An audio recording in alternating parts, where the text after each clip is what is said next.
front as he presents his next talk about relationship rescue. So, am I to assume, Ben, that you are a relationship guru? I'm a practitioner, but I learn most of the things that I learn through making mistakes. Did anyone here learn that way?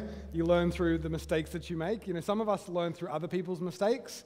I tend to be someone who learns through making the mistakes myself. Me too. I learned the hard way. Oh, well, we're really thankful, and we look forward to hearing your talk right now. Thank you. Thank you. You know, I just really appreciated what was shared by Adra for our local legends just now, because I resonate with Carl, what he was saying, this attitude of gratitude. It really puts perspective into your life, doesn't it? I've been feeling a bit sorry for myself, having a broken collarbone, and for those of you who weren't here the last few days, I did this mountain biking and about a week ago, and I've just, you think, why me? Why does that happen? But then someone has a worse story, don't they? My wife was at work, telling people, oh, my husband, he's such an idiot. He broke his collarbone, and I can imagine that's how the discussion went. I wasn't there, but, sometimes you know.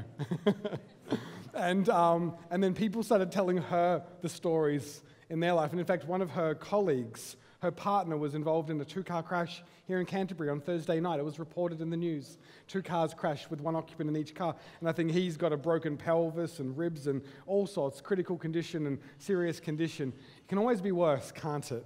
And sometimes in life, all we need in order to see past our own situation is to realize that there are people who are doing it so much harder than us, and that even in our hardships, we can be grateful as well. So, yeah, perspective is a wonderful, wonderful thing. Just want to welcome back all of our viewers who are right now sitting in Timaru, Aomaru, Dunedin and Invercargill. Thank you for being here with us for this presentation we're going to be looking at now, called Relationship Rescue. I want you in your mind to think now of somebody who you have a strained relationship with. Think of someone who you have a complicated relationship with, or the people you have a complicated relationship with. And I want you to keep those people, can you do this for me this morning? Keep those people in your mind as we go through this today. I want you to be thinking about them. That might be easy. That person might be sitting right beside you today. Now, I came across a story that I thought was interesting. If you think your family has problems, keep in mind, or consider the marriage, I'm going to need to read this because this is complicated, of 76-year-old Bill Baker of London, who married Edna Harvey. Now, this is what happened. Edna, who Bill married, happened to be his granddaughter's husband's mother. So Edna, who married Bill, was his granddaughter's husband's mother. Now, Lynn tells the story. Lynn is the granddaughter. She says, my mother-in-law is now my step-grandmother. My grandfather is now my stepfather-in-law. My mum is now my sister-in-law, and my brother is my nephew. But even crazier is that I'm now married to my uncle, and my own children are my cousins. You know what that should teach us? That teaches us that the theory of relativity is real, doesn't it?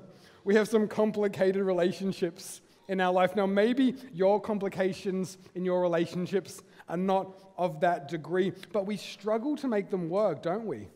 What is it about relationships? They're hard to wrestle with at times, and I find with the relationships in my own life, even when I want them to work, even when I'm trying to, because let's face it, nobody wants bad relationships. No one wants to argue with their children or to be able to not communicate. No one wants to have friends who they're at odds with. No one wants a spouse who they always quarrel with.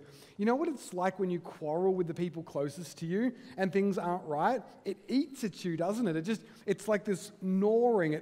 You have this almost like this swirling inside of yourself, and you just can't rest. Our relationships are so important. Sometimes when we try to fix them, though, we make an even bigger mess. And that's the truth of it. I still remember vividly the first year of being married. I think I mentioned this a few nights ago. I've been married now for almost 10 years. Now, I always say to people that when they look at my wife and I, because we're both the same, we're pale faces, the same color, but I always say to people, I wish my wife and I looked very different, because she's from Europe and I'm from this side of the world. I'm from the South Pacific. I explain this as well. I'm a half Kiwi, half Aussie guy. And someone who's born in a European country that was raised in communist rule, and someone who was raised in a country effectively of convicts, people who were shipped out because they were untrustworthy. You know, my mother is from Tasmania. You know, Tasmania is where they sent the really bad criminals? It's true. It's true. The really bad ones. So you've got these very two different cultures, and then you get these people and you put them in a house under the same roof, and you put them in the same bed every night, and they have to see each other every day. What do you think is going to happen? Sparks are going to fly, and that's what happened with us. I used to look at her and the way that she did things, the way that she lived her life, and all the ways that she would sort of just do the small things, and I would say, why is she doing it like that? I would question, and I know that she was doing the same with me. It's funny when we look at other people, we don't always understand the way they do things, and it gets under our skin. The problem is when we think that way, it makes both people wrong. We adopt a problem like this: I'm not changing anything. And it's 2019, so we'll say, I'm not changing anything in 2019. Say this with me: I am not the problem. And now say, that is not true. Because we are. One of the biggest mistakes that we make in our relationships is thinking this. In our marriages, in our friendships, with our kids, with the people that we're surrounded by, our workmates, we say, we are not the problem, they are. But there's this saying, it goes like this: this won't end well. Have you heard this? If we approach our relationships in this way, I just want to give you this disclaimer. If you want to think like that, you are putting yourself on the road to disaster. If you think that you have it together and the people around you have it wrong, and today we're going to be looking at what the scriptures have to say. We're going to be looking at some practical applications around our relationships. But if you want to adopt this way of thinking, can I just say to you today, this will not end well. This will end in disaster. This thinking is toxic. We spend way too much relational time and relational energy trying to fix the people around us. And so today I want to look at some principles with you to try to get away from this kind of thinking. And the first principle is this: in your life, keep looking in the mirror. Now, I know some of us like that. We enjoy looking in the mirror. That's maybe a problem. We spend, have you ever caught someone you're with and you're going past a shop that has really reflective surfaces and you're chatting and then you look to them and you catch them checking themselves out in the mirror and then you call them out on it? That's a fun moment. Yeah, but that's not what we're talking about here. This is about keeping a reflective look on ourselves because we're aware of the fact that we might not have it all together. Some people think that Jesus might not have had a sense of humor, but he did, because he told stories like this. In the book of Matthew 7, chapter 7, verses 1 to 5, if you've got a Bible there and you wanted to look it up, Jesus said this. He says, "Do not judge others, and you will not be judged, for you will be treated as you treat others. The standard that you use in judging is the standard by which you will be judged. And why worry about a speck in your friend's eye when you have a log in your own? How can you think of saying to your friend, 'Let me help you get rid of that speck in your eye,' when you can't see past the log?" Some translations say a plank, like a big plank of wood in your own eye. He says, "You hypocrite, first get rid of the log in your own eye, and then you will see well enough to deal with the speck that is in your friend's." I love this picture. This is what this looks like. Dude, you've got a speck in your eye. I mean, it's not funny until you see it, right? That's the story that Jesus is describing right there. And it's amazing how well we see the problems in the lives of others. When you sit back sometimes and, let's just admit it, that we do this. We sit and we talk about other people, don't we? We sit with our family, we sit with our friends, and we often discuss other people. Someone who says, "No, I never do that."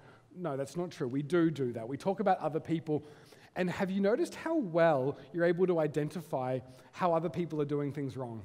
I know I can. I can see with clarity what the people who I know should be doing better in their life, and I can explain it, and I feel like I can explain it to them. But I so often struggle, like this story, to see what's wrong in my own life. And most of us do this.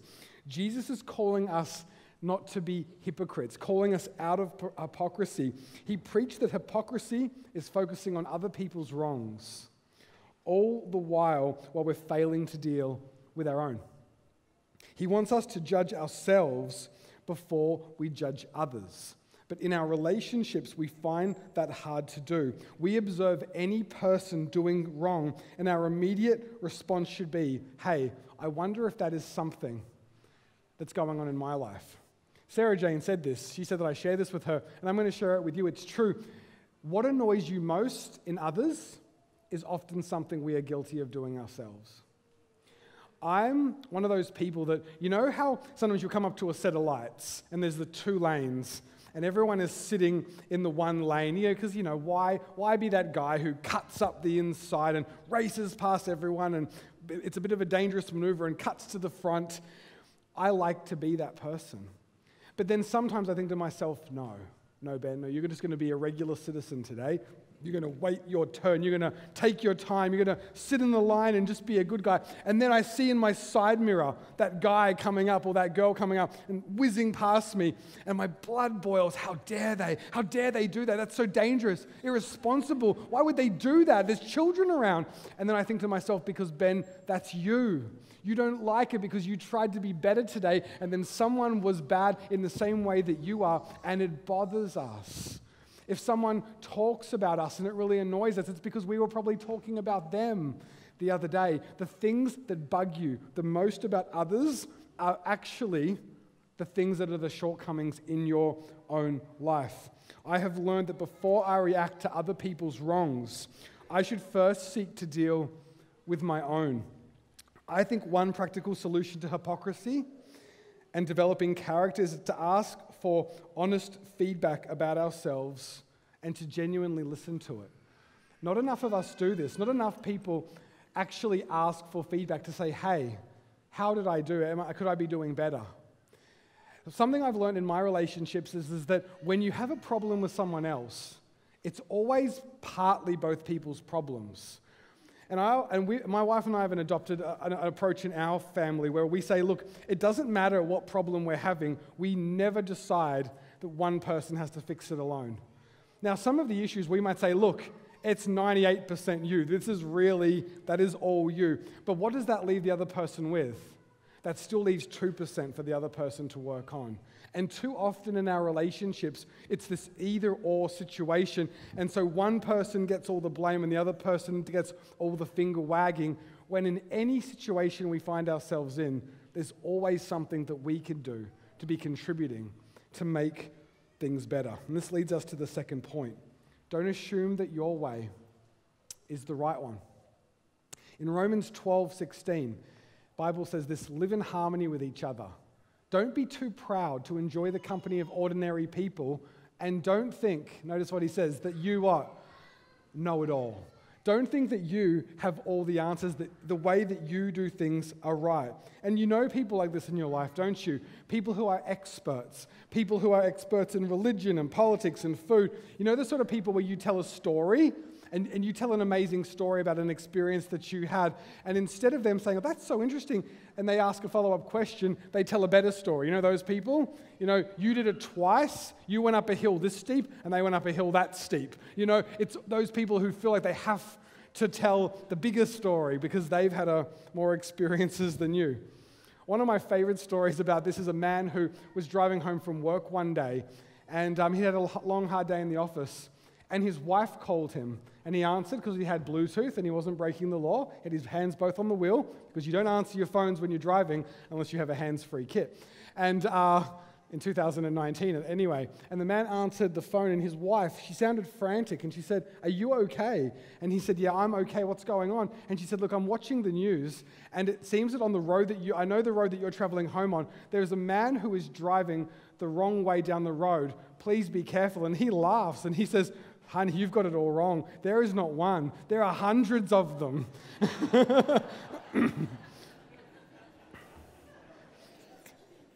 Have you ever felt like that man? You feel like all the people around you are getting it wrong. Has it ever occurred to you that you're the one who's going the wrong way and everyone else is going right? But we don't think like that, do we? We think that we think everyone else has got it wrong and we're the only sane one. The key to strong relationships is that when I understand that there can be various points of view and it's okay that we differ. We have to come to that place in our life. Yes, there are essentials in life. There is truth. We're sharing truth here today. I'm not saying that we compromise things that are true, but there's a saying that goes like this: in the essentials, there should be unity. In the non-essentials, there should be liberty. But over all things, there should be what? Charity. There should be love. There should be openness. Paul is writing to these people because he knows that this is our human nature. Our human nature is to assume that we get it right and that everyone else is getting it wrong. But how do you enjoy talking with people like that? It's not much fun at all. In our relationships, we do this by trying to fix each other. We see each other as projects. We take the other person on. They're a real fixer-upper, aren't they, we say. I'll get them there in the end. And I know that sometimes we sort of, as men, we think that, the ladies, they just do this, but no. Men do this as well. We all do this. This is not linked to just one sex or one kind of person. Everybody tries to change other people. Everyone's trying to change and fix the people around them. And we forget that not everybody is like us. There's these charts, and maybe you've done these before. It doesn't matter if you sort of have never done this before. This is just one tool. I think it's called the Myers-Briggs. And people, they say, fall into sort of, in each of these 4 quadrants, we're one or the other. We're introverts or extroverts or somewhere in between, but we always tend to lean somewhere a bit more. Some of us are sensors. Some of us are intuitive. Others are thinkers. Some are feelers. Judges, perceivers. So in the end, you end up sort of being an ENTP or a ISTJ. You might end up with these letter combinations. What this test is really saying, though, is not very complicated. It's just saying that people are different. It's saying that some people get energized by people. When they're around people, they come away from that experience with their cup full. Is anyone here energized by being around people? Who here, though, is an introvert? Who finds that they're very tired after spending a lot of time with other people? Can you relate to that? You like it. It's not that you don't like people, but you come away from time with people and you just go, wow, you just need time to yourself. That's because you're more of an introvert. Other people are sensors. They're realistic people who like to focus on facts and details, while other people are more intuitive. It's the big picture, patterns, values. It's the, I'm sensing, It's the way we think. The people who are organized, the people who live by the seat of their pants, the people who just sort of go, you know what? Whatever, today is a new day, I'm just going to take it as it comes. Or other people sort of set out the schedules. They lay it all out and they like to make plans. They like things orderly. Can I ask a question? Who did God create? If we believe God made us, who did He make?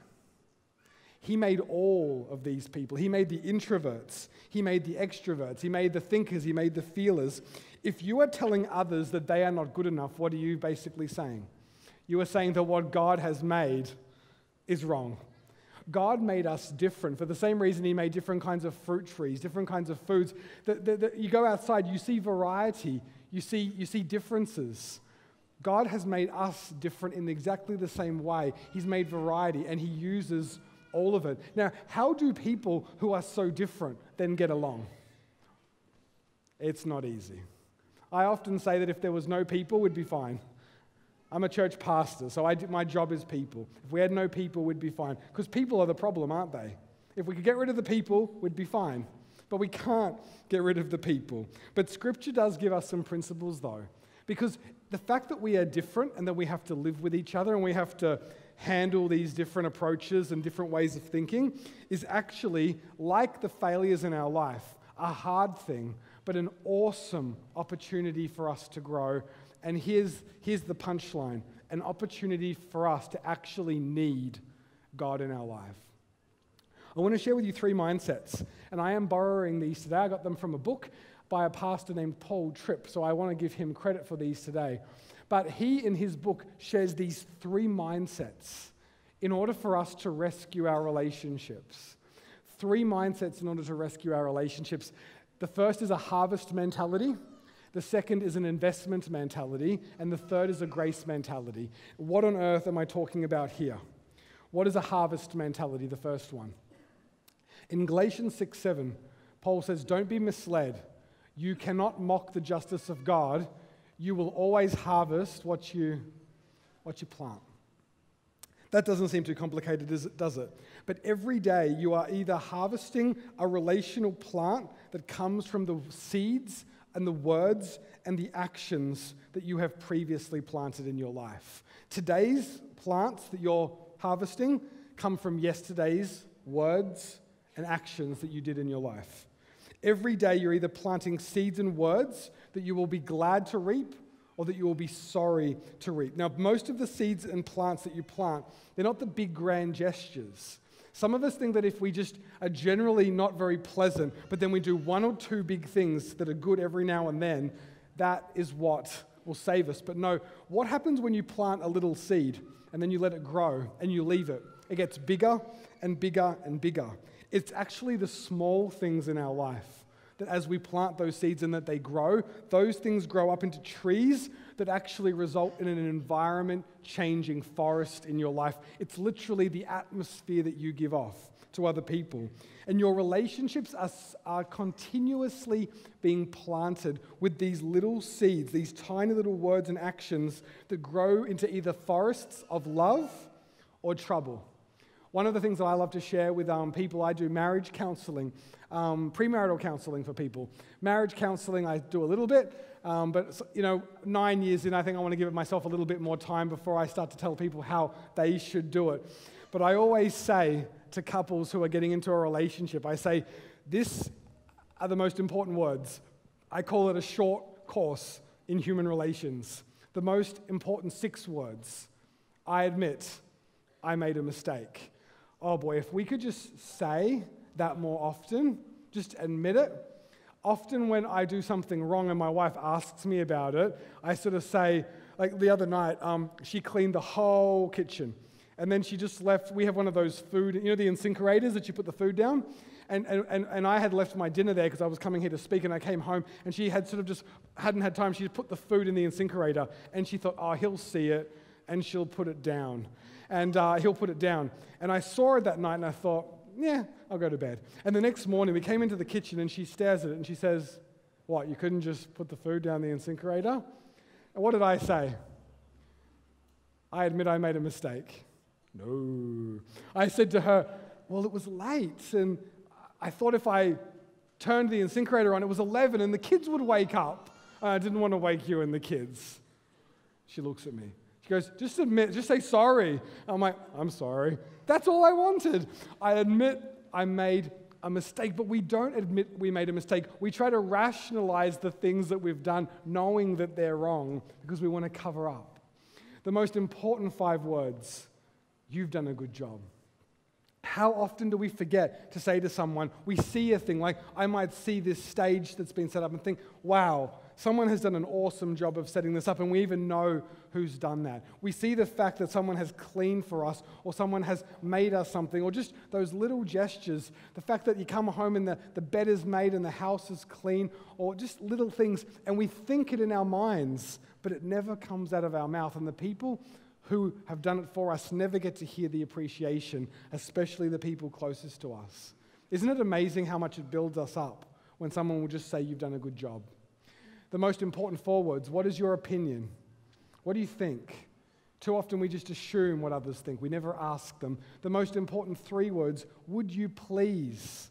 The most important 2, thank you.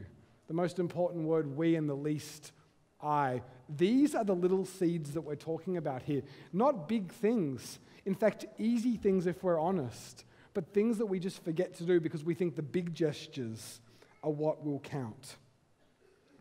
We have to believe in consequences, though. We have to believe that the things that we say and the actions that we do matter. Here it is. There is an organic relationship between the seeds you plant and the fruit you will harvest. Who here would plant peaches, little peach pips, and expect to get apple trees in their life? Why do we plant seeds of frustration and anger and discouragement and put-downs and then expect that we will reap a forest of happiness and of joy? and of contentment and of people getting along. In the same way, there is organic consistency between the seeds and words and actions we plant in our relationships and what we harvest with one another. Now, the second is a little bit connected to this, but slightly different. It's it's an investment mentality. Jesus said in Matthew 6:21, "Wherever your treasure is, there the desires of your heart will be as well." We're always living for some kind of treasure.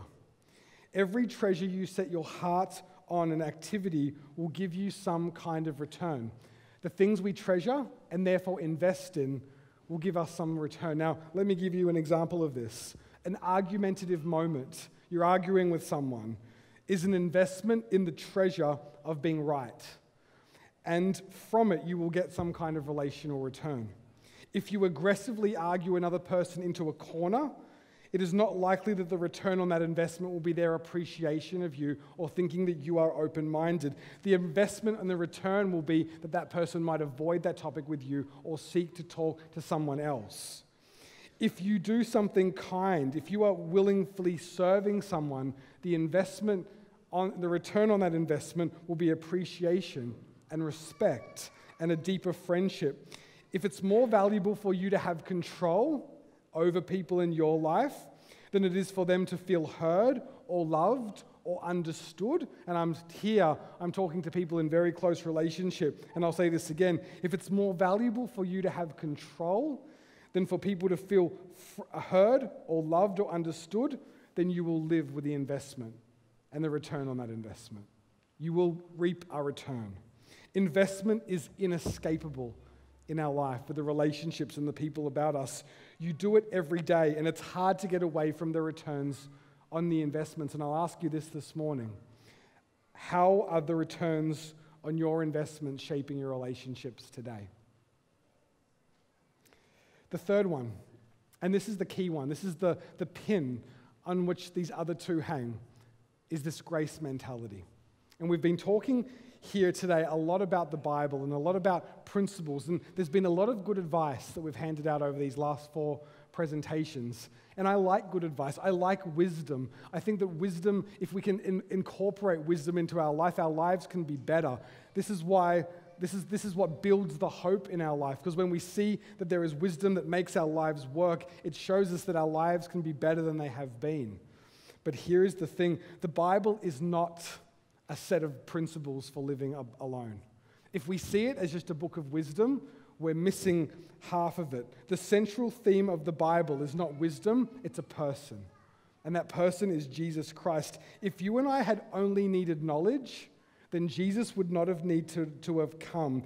If all we needed was a set of God-revealed principles for living, then what he did wasn't necessary. I think that there are many Christians, and I don't want to say this unkindly today, who are living in Christless relationships without knowing what they have done. What they have done instead is taken the wisdom of the Bible and constructed law-based rather than grace-based relationships with the people around them. And because of this, they're asking the law to do what only grace can accomplish. We need more than wisdom. Can I say this morning? We actually need rescue. That's not what we need alone. We need rescue. And you know what we need rescuing from? Ourselves. We need rescuing from ourselves. Our fundamental problem is not ignorance of what is right. Our problem is selfishness of heart that causes us to care more about what we want than what the people around us want. The laws, the principles, and the perspectives of Scripture, they do provide what our relationships need. In fact, they provide the very best standard for our lives. They provide exactly the things that our relationships should strive for, but they reveal our wrongs and failures without having any capacity whatsoever to deliver us from those things, from the evils and from the shortcomings in our life. For that, we need the daily grace that only Jesus can give us. So we must not simply hold one another to these high relational standards that we find in God's Word. Yes, we should look at them, but we must daily offer the same grace that we have been given as tools. Our confidence is not in the ability we have to keep God's laws, but rather in the life-giving and heart-transforming grace of the one who has drawn us to himself and who has the power to change all of us as well.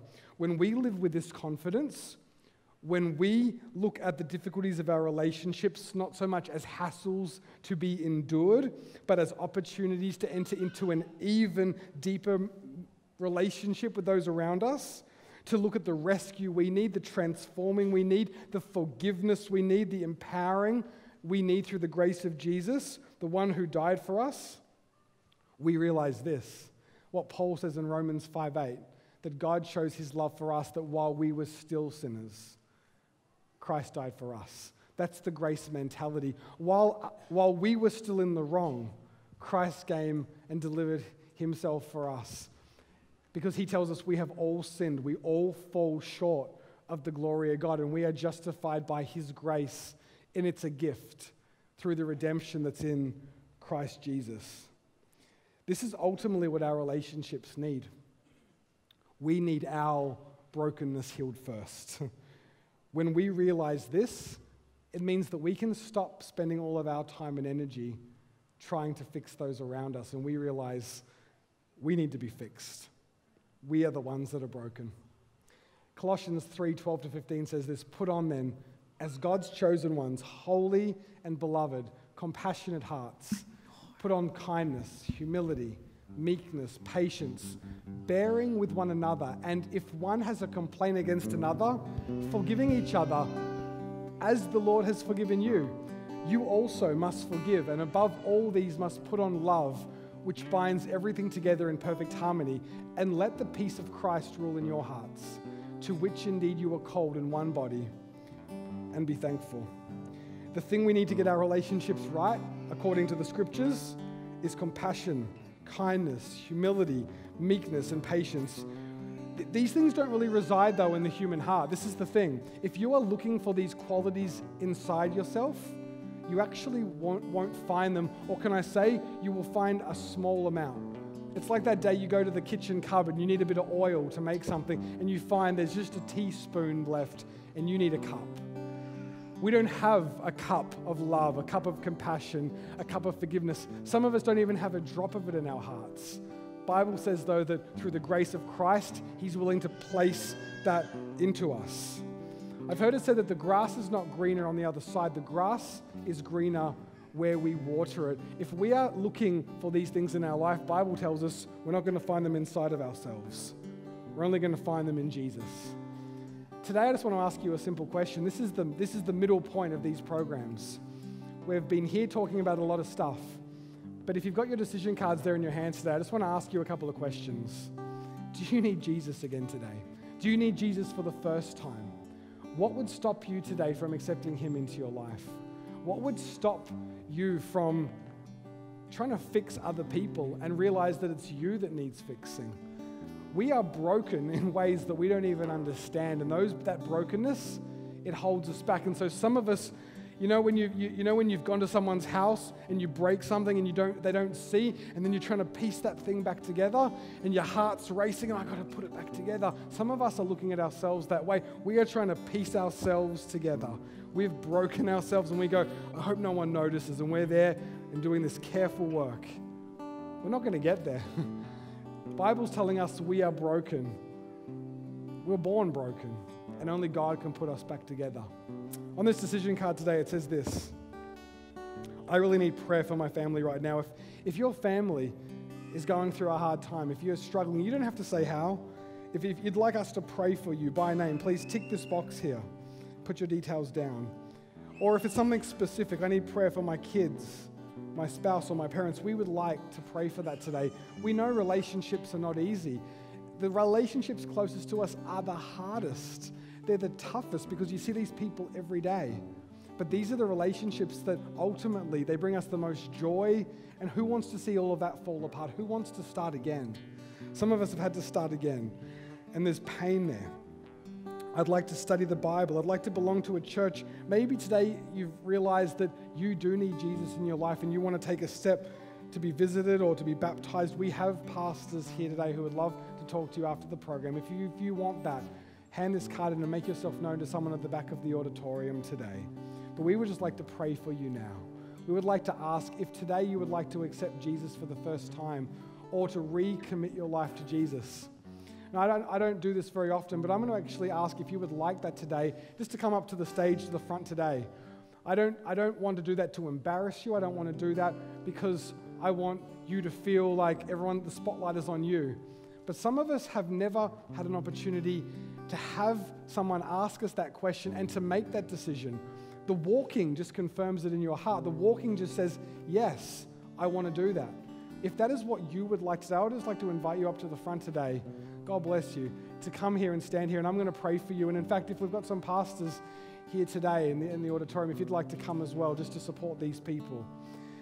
You know, Jesus sees the brokenness in our life. He sees in us what needs to be put back in the right place. You know, I'm having x-rays on my shoulder at the moment because I've got about 7 pieces of bone hanging in there. Some of us have many more pieces inside of our lives today than I have bone in my shoulder. And we don't know how to put it back together, but guess who does? Jesus Christ. God bless you. Today, if you would like to stand up and say to Jesus, I need you in my life. I need you in my relationships. I need you as Lord of my life again. I'll just invite you to come to the front right now, and I'm going to pray while I do.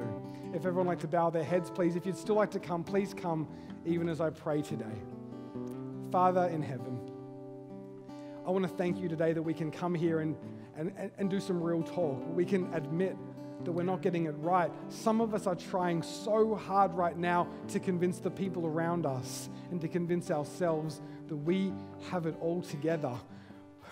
It's taking everything we've got to keep up that front, to keep up that charade. And today, Lord, I just want to let, as a broken person standing here today myself, I want to invite, Lord, up people who are broken right now and who want to make a stand and say, Jesus, I need you over my brokenness. Thank you that you are bigger than our brokenness. Thank you that because you made us, you know the design, you know how we go back together, and you can put us back together because you've seen how the pieces fit. We just want to commit. I want to commit the people who are standing here at the front of our auditorium today, Lord, who have taken a stand. Lord, thank you for their courage. Thank you for the fact that they are here and that you see that and you see them. Lord, may their hearts right now be drawn in confidence towards you, not towards me, Lord, but just towards you as the one who puts us all back together. Those, Lord, who are still in here, Lord, who maybe haven't stood, but right now they want this, Lord, that they want this for themselves.